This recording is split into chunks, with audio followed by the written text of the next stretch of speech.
The world, our best friend and worst enemy, has never been short of its share of mysteries. Certain key pieces of history can only be categorized as unexplained. Today, we descend into the sewers of the unanswered questions surrounding what could be the manifestation of a modern-day preemptive hero. Since the beginning of the age of crime mysteries, there is one category that remains unprecedented, and these are the crimes that are somehow solved before any form of law enforcement or authority arrive on scene. In this documentary, I will be investigating a particular case which seems to be quite representative of the entire catalog of events, being that the eyewitnesses involved were all unable to recall the ability to see much of anything. Our first eyewitness was the sole victim, a local college student who was out at a local bar, was viciously assaulted outside of the location when on her way home. We were able to visit her at her home to talk about the things that she can recall and what her assumptions are about the things she can't. Tell us what happened the night of the incident.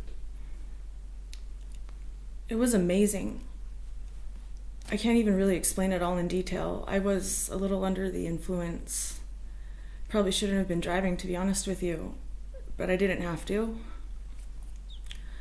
Anyway, I heard voices behind me and the footsteps were loud and I could hear them speeding up, so I turned around and I saw a group of hoodlums coming after me.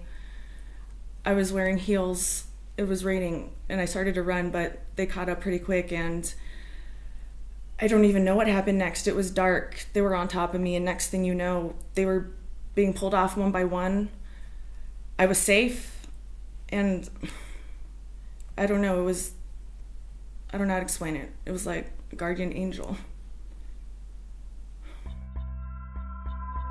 After being left skeptical of her testimony, I decided to dig further into the case by tracking down one of the suspects involved in the crime. The inmate who was serving time upstate elaborated on his side of the story in hopes of making sense of it all. I don't know, so there was like 3 or 4 of us out there that night, and we're just chilling in the alley. Nothing better to do on a Friday night, you know? So, I don't know, some girl comes out the back door into the alley. Nobody comes out that back door. And she starts walking, and we can tell she's drunk, you know what I'm saying? So, I don't know if she was going to her car, she's going home, she's going somewhere else, and Dino starts going after her, and I wasn't even going to mess with it, you know? I just got out the joint, so I got a clean slate, man. I'm trying to start over.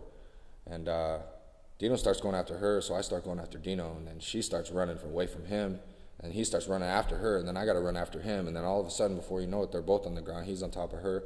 Her purse flies off to the side, so I go check out the purse, you know what I'm saying?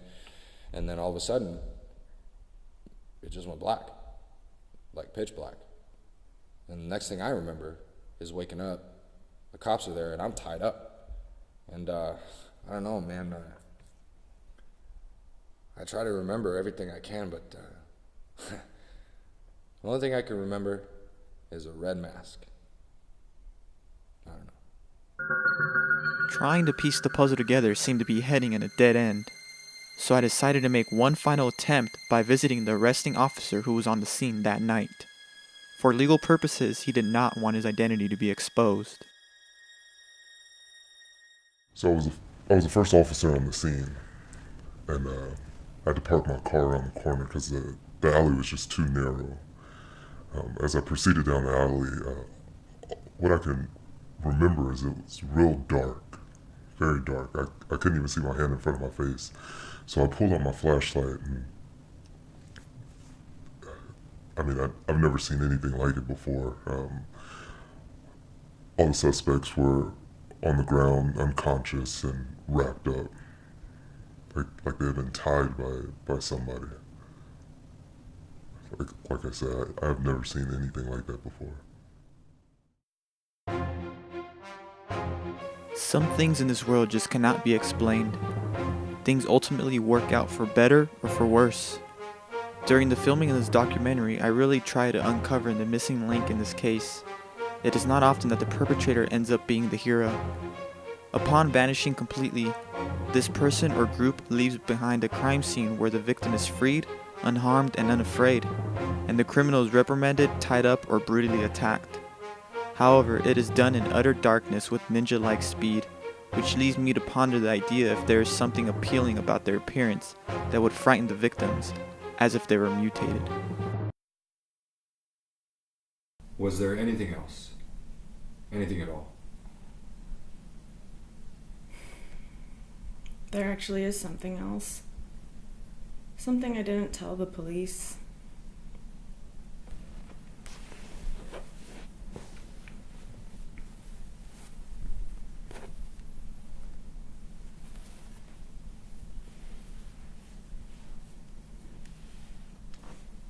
I found this.